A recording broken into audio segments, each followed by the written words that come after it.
Hello, hello, and welcome back to the Beautifully Aligned podcast. I am so happy that you are here today.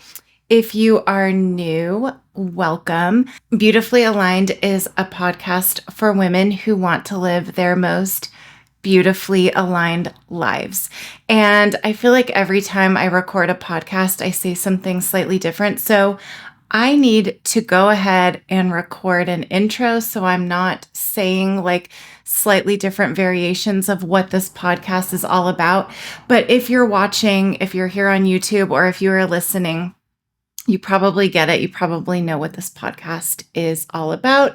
It's kind of like where beauty, style, living beautifully meets self-development. That is like the essence of what Beautifully Aligned, the podcast is. I am your host, Lynn Ford, certified professional coach and founder of All Gussied Up, the blog, and the YouTube channel. Okay, so let's just get into it.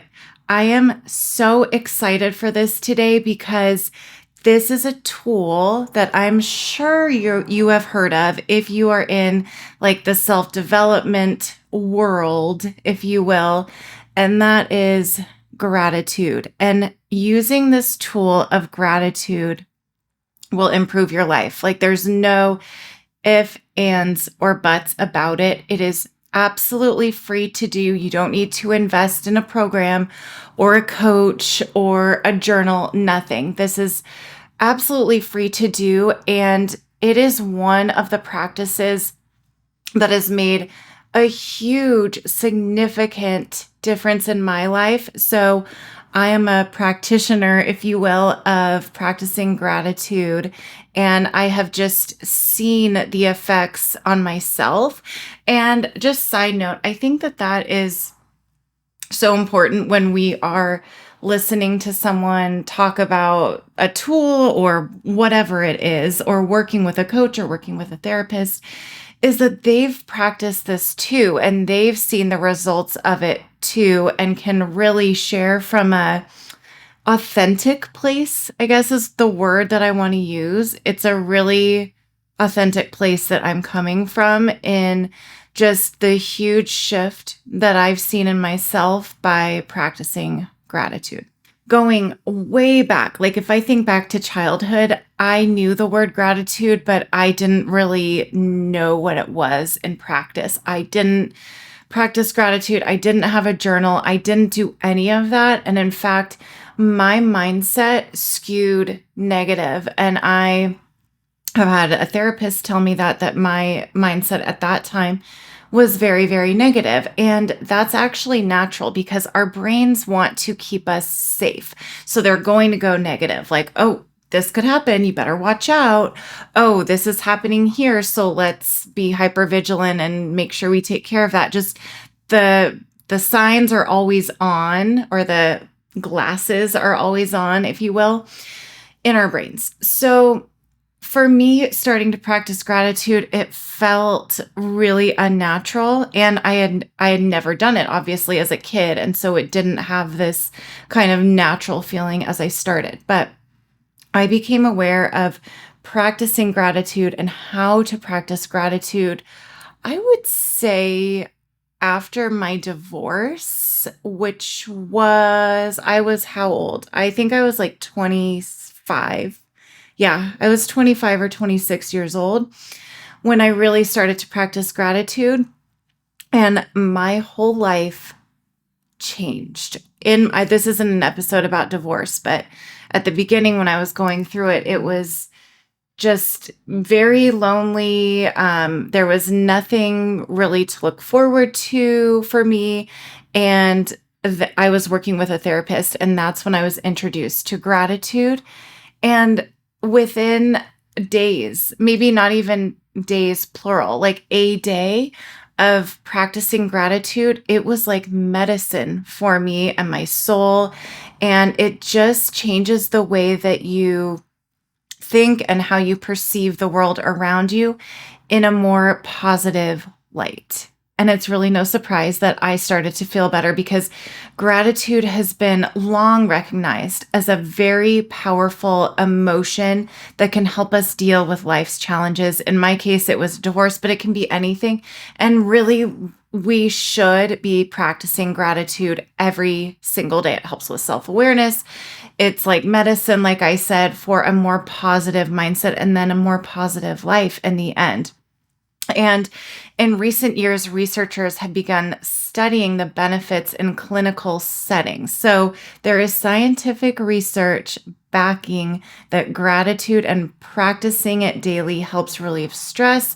It helps improve physical health, mental health, and happiness. And if you're watching this on YouTube, I'm looking at a study right now, and I'm not going to go into it, but I will link it if you are interested in reading just the scientific background and the findings of practicing gratitude every single day. So when you practice gratitude, your brain will release dopamine, which is like the happy drug in your brain. And it can lead to reduced stress levels, increased resilience.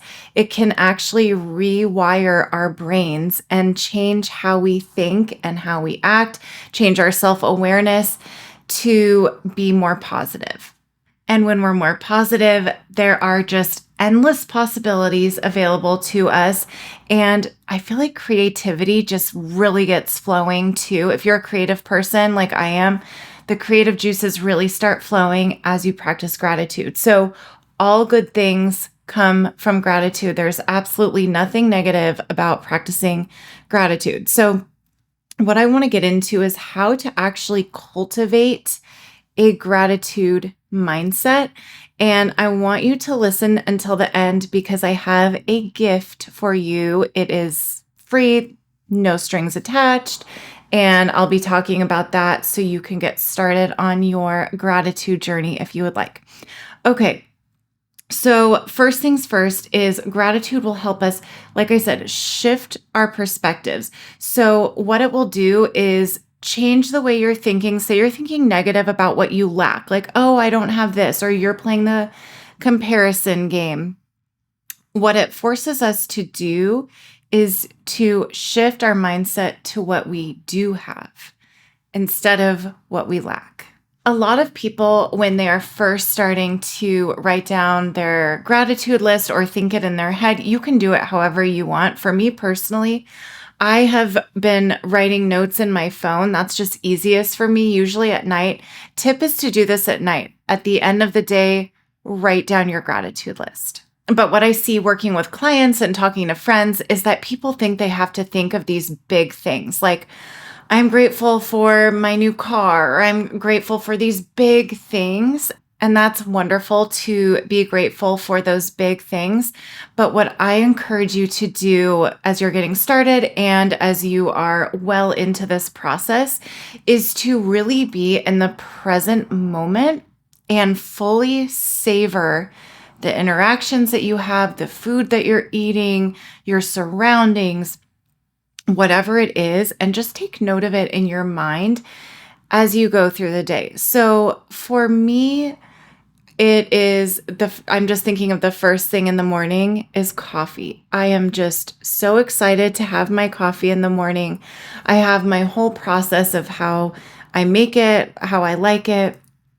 And my espresso, if we're being specific, is what I really, really look forward to. So I make my coffee. I'm fully savoring the smell. I'm just thinking about how grateful I am to have this coffee as I'm sipping it and just relishing in those moments of my coffee forces me to be present, grounded, self-aware, and grateful. And therefore, I am usually, I would say 99.9% of the time, starting my day happy and with peace and gratitude. And that is just such a shift from what it used to be for me.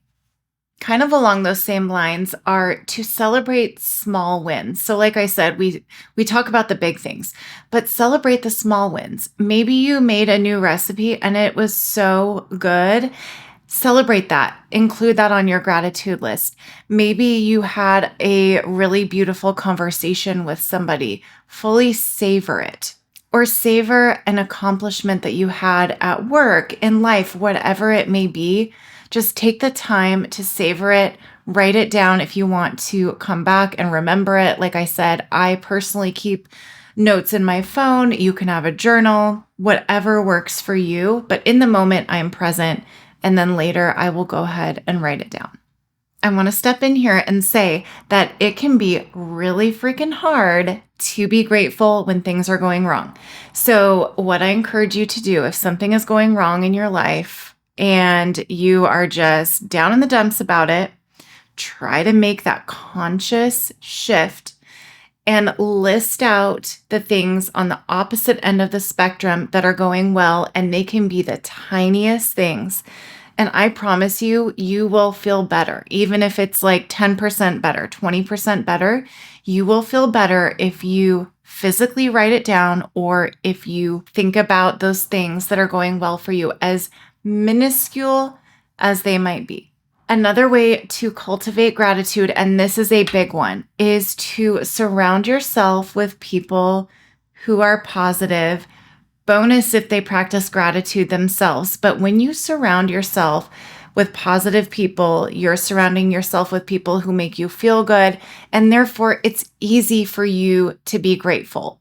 And on the flip side, try to avoid toxic people who drain your energy. You know, those energy vampires, we all know them, and make you feel like shit about yourself, make you feel bad. These relationships can really chip away at your positive attitude, and it can make it difficult. It's a hindrance for you to actually feel grateful and happy and peaceful, or however it is that you want to feel inside. So take note of who your circle is. Who are you interacting with? Who are you working with? What's your family like? Your friends? Really take note of potential toxic people around you and say goodbye to that negative energy. We could go on a whole rabbit hole of toxic people, but we are not doing that today. We're focusing on gratitude. Let me know if you want an episode on that. Next tip is to adjust your expectations. So when we have really high expectations of other people, places, things, it's so easy to get disappointed and focus on what you don't have. But when you adjust your expectations to find gratitude in people, places, things, again, we're not talking about like negative people here or toxic people rather, but when we can just lower our expectations, you will find that your gratitude actually increases. So instead of expecting perfection, for example, just aim for progress. Forgiving yourself and others. This is huge, and this could be a podcast episode all on its own.